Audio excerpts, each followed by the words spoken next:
You have been using WhatsApp for many years now. You have not seen a single ad on WhatsApp. You have not paid a rupee to WhatsApp. Then how in the world would WhatsApp make money? In this video of details, we'll try to break down the mysterious business model of WhatsApp.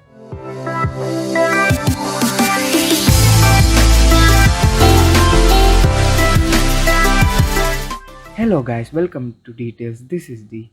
Here we'll try to tell you everything we learned in detail. WhatsApp was started in 2009.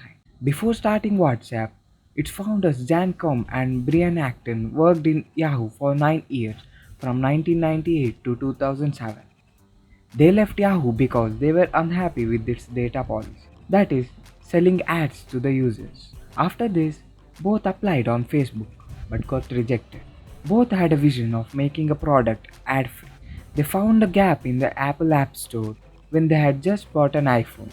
It was the time when it had been just 6 months after Apple launching its App Store. The first version of WhatsApp was launched on App Store. It was not even a messaging app back then. Users could update their statuses, which could be seen by the other users in the network. WhatsApp saw a rise in users when Apple launched push notifications in June of 2009. Users were pinged when someone in the network updated their status. This led to increase in user base, which gradually turned WhatsApp into a messaging service application.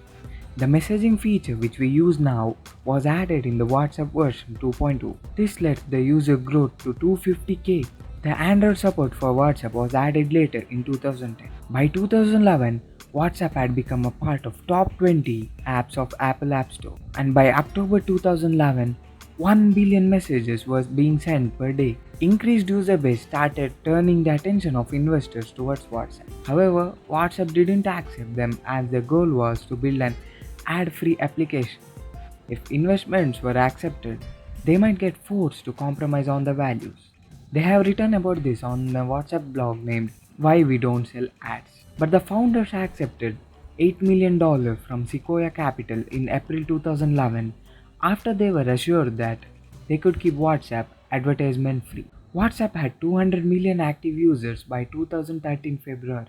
Sequoia Capital had invested another $50 million at a 1.5 billion valuation. In between these, WhatsApp got many acquisition offers from Google and many other companies, which the founders obviously rejected. Then how did WhatsApp make money to keep their application running in their early days?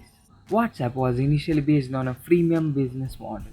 App and its services were free for an initial 1 year. Then the users were charged a small yearly subscription fee of $0.99.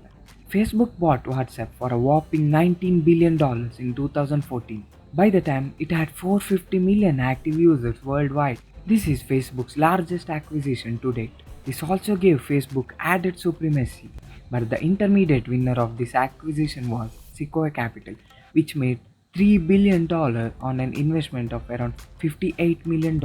The main reason WhatsApp's founders agreed to the deal was Facebook was to allow WhatsApp to operate independently and fulfill its vision. Here's what the founders wrote on the WhatsApp blog. The next big thing happened in January 2016 when WhatsApp was made completely free. Founders wrote this on their blog. WhatsApp would no longer charge money like this.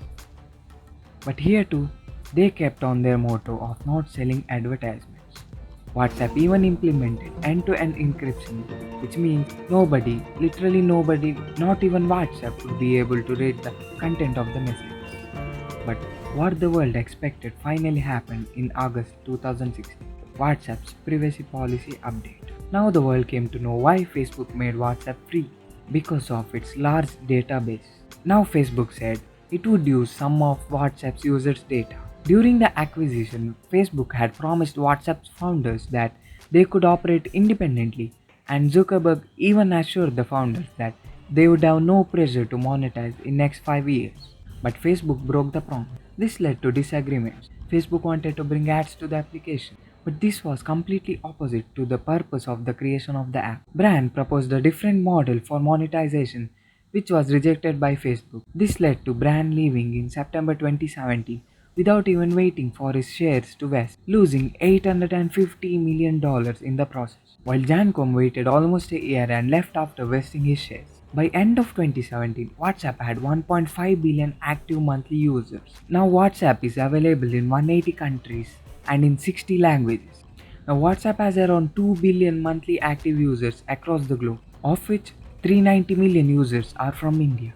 Excluding China, about 69% of the internet uses WhatsApp. Over 100 billion WhatsApp messages are sent daily and over 2 billion minutes are spent on WhatsApp voice and video calls per day. WhatsApp has become one of the most popular applications among the Indians. Due to the big number of users in India, WhatsApp became a medium of fake news. In 2018, the Indian government warned Facebook with two notices because it failed in curbing the spread of fake news, because of which roughly 20 people died in the mob ignited by a fake news spread on WhatsApp. This led to WhatsApp to start a campaign called Share Joy and Not Rumors. Then after July 2018, WhatsApp started to label the forwarded messages as forwarded. But still, how WhatsApp makes money? Facebook has not revealed it yet. But as per the records, WhatsApp earns to its WhatsApp business and its API.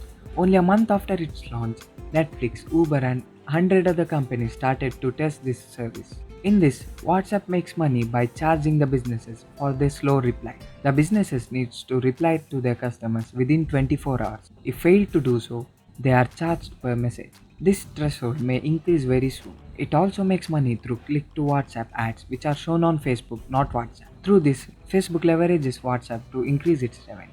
WhatsApp is planning to introduce ads in status section. It has also brought out WhatsApp Pay after getting permission from NPCI in India. Yet nobody knows how much revenue WhatsApp exactly generates, as Facebook does not share the revenue breakdown of its different products. In 2017, Forbes estimated WhatsApp revenue ranging from $5 billion to $15 billion. WhatsApp then led to controversy after its new privacy policy update in the late 2020. According to this, some of WhatsApp's data is shared with its parent, Facebook. Then after all the controversies, it extended the time till May 15. If you don't accept this update, you cannot use all the features on WhatsApp. The main point you all should know is that even if you accept or not, Facebook already has most of your data. Google also has most of your data. People have now started to understand the importance of their data. The only way internet users have is that they must be totally aware of where their data is going and they should have the complete control over their data. Because now you might have understood after looking into the fact that why Facebook had made WhatsApp free after closing its only one source of income. Because Facebook knows how much worth your data is. So please be aware of your data on the internet. That's all for this video. If you have liked the video and learned something new, please do like and share and subscribe to the channel. Until then, bye.